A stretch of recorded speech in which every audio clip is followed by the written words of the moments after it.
Welcome back, everybody. It's me, Sherry. Today I'm going to talk to you about goals and dreams. I know it's already mid January, almost February, and it might seem like I'm a little bit late to the goals setting game, but goals and dreams don't have to wait till the end of the year when you set your New Year's resolution. If that were the case, and I'd only have one time per year to dream, well, that's just not for me. And if you're a daydreamer like me, you are always thinking of ways to be more efficient and wanting more time to do the activities you love with the people in your life. For me, dreams and goals happen all the time, especially right before I go to bed when my brain wants to unload all its ideas. We all know about goal setting, but executing our goals is another challenge. In this video, I'm going to share the tips and tricks I've learned from organizers, fitness gurus, and finance experts on how to set my goals and see them through.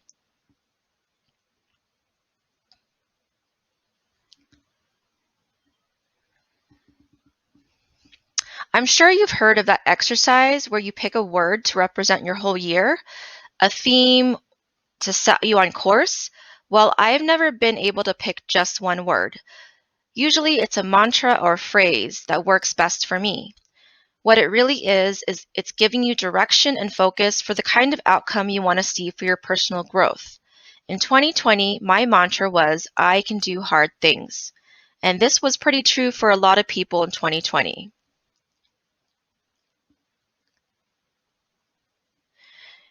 So for 2021, my phrase is reach higher. At the end of November in 2020, I got a job offer, which I accepted, to work for my sister-in-law in her fitness business. I was extremely scared to take on a new job. Would I even be able to do that job well and keep up my family, take care of them, and do all the things that I want to do? The good thing was that I could do it all from home, and even though I told her I couldn't promise her how much I would be able to get done, it was the kindling to my now blazing fire I have to work on all my passion projects. Home decluttering? Yes, I need to do that. Build wealth for my family? Oh my gosh, that's been on the back burner. Fitness and health goals? That's definitely me. Work life? I think I can. And spend time with my family, spend quality time with my family. Okay, count me in. Reach higher in 2021 was my motto. So this is our family binder. It's very basic. It's just a 3-ring binder that I got from an office supply store. I included some cover sheets and a calendar, and you can use whatever you want. You can use a notebook, you can use a digital app, make it fit your lifestyle.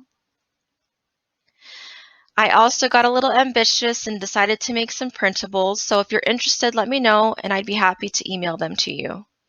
This idea I got from a organizing expert on a course that I took a couple years ago, and I cannot remember her name, but she came up with the idea of doing a family goals and dreams binder. And what really made me go for it was that they were able to go back to that binder, and it was a scrapbook of all their dreams and goals that they had for her and the kids. And it was really amazing. So on this printable goals and dreams, I'm going to talk about how you set them for your future, also known as outcome goals. So again, why are we setting goals? It's basically to accomplish and achieve things you want for ourselves, and it can be in any category of our life. Work, personal, a lot of people set goals to read a certain number of books per the year, places you want to visit, dream jobs, certain amounts of money that you want to make, if you want your forever home. So for me, I like to set seasonal goals. I've found, like with Rachel Hollis, she has a daily journal where she writes out her goals every single day, and I've tried that.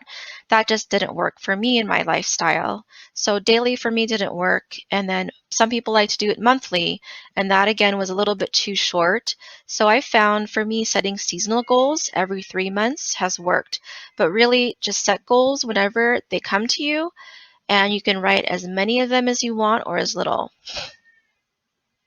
In sections 2, 3, and 4, they're basically the same things, but we're talking about 1, 5, and 10-year goals.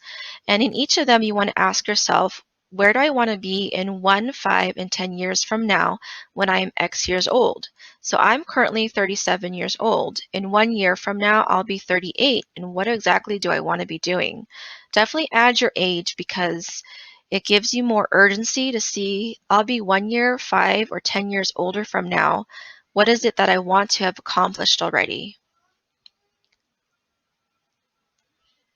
Definitely also add the date. So 10 years from today's date, January 2021, it'll be January 2031, which by that time, one of my daughters will already have been um, graduated from high school. Kind of crazy how fast time flies. You don't want to limit yourself, and you definitely want to dream as big as possible. So here's an example of some goals that I've set for our family.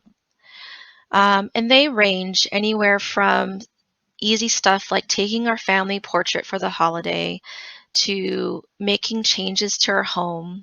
We want to learn to do sign language for our family, and we want to travel. We haven't gone to Disneyland as a family yet. We definitely want to visit more national parks as well.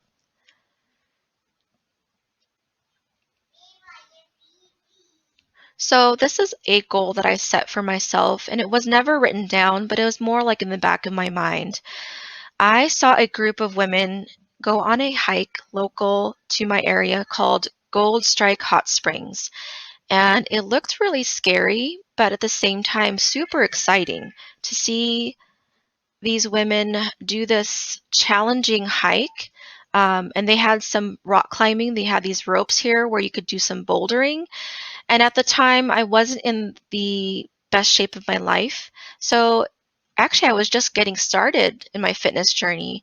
And so I knew that this was something like I just wanted to be able to challenge myself and do it. So maybe a year later, I found another group of women who were going to do the same hike, and I joined them. I challenged myself out of my comfort zone, and I went on this trip. And it definitely pushed me out of my comfort zone, but I'm so happy to have done it. So if I had written this down and had that chance to look back at this goal, it's just another thing to kind of like a scrapbook of your goals and dreams. So let's talk about our outcome goals. So this concept I learned from Biceps After Babes. The episode was episode 92, and she talks about planning your outcome goals and your process goals. And outcome goals is basically what I was talking about in setting your future goals.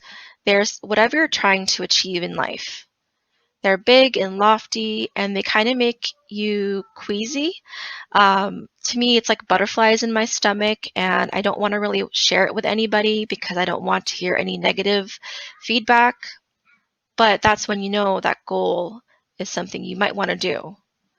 So, how do you know when you have achieved this goal? She uses the measurement of the good, better, best tool. For an example, let's say I wanted to save up $1,000 for our emergency fund, and using the good, better, best technique. So for that good measurement, let's say we just put in $50 in a savings account. Better would be that we would put X amount of dollars every paycheck into that savings account. And best would be that we reach that $1,000 goal of our emergency fund. So then we know using the good, better, best tool or technique that we've reached our goal. You want to remember to write out your outcome goals, include a deadline for them. So for this $1,000, let's say we can do that in 3 to 4 months depending on your income. And you definitely want to write out your good, better, and best.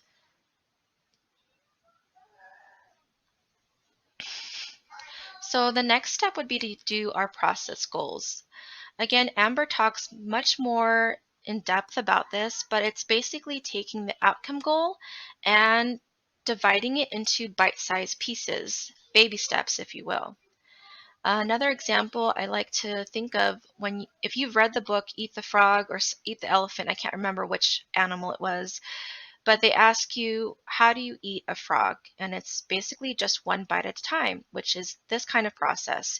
You want to do something, you want to break it down into something that is very easy to achieve for yourself, something that is measurable and specific and within your reach.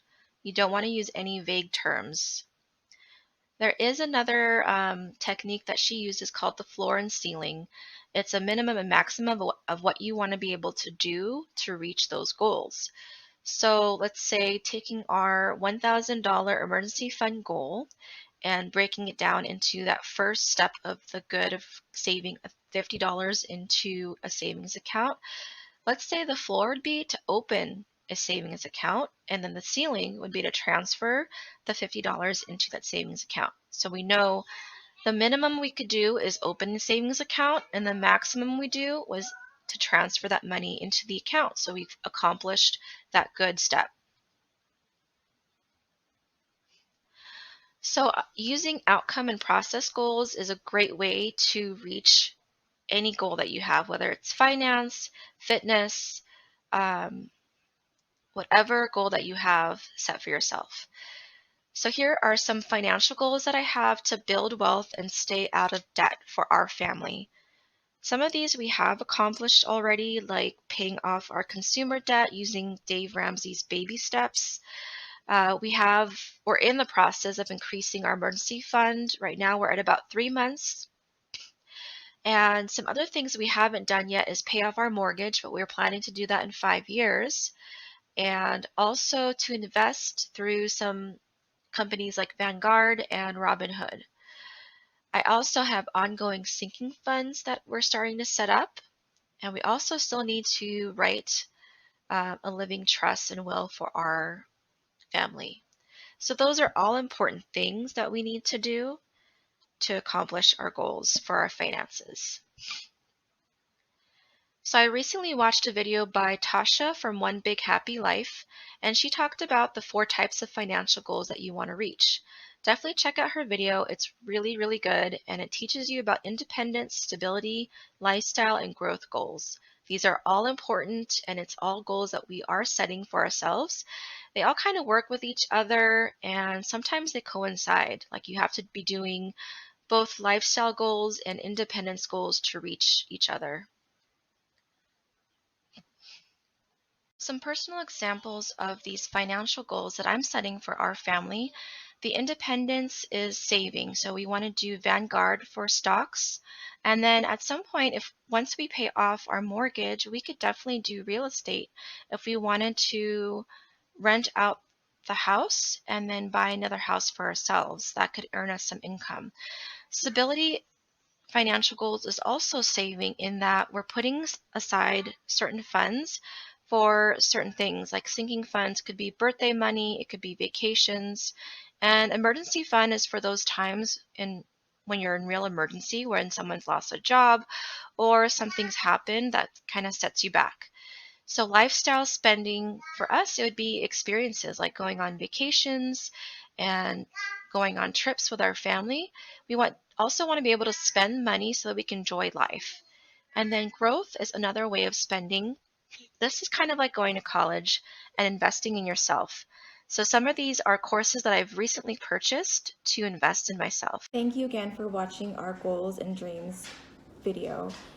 It was really exciting for me to share all the stuff that I've learned in goal setting and the processes that I've acquired for our family and our goals.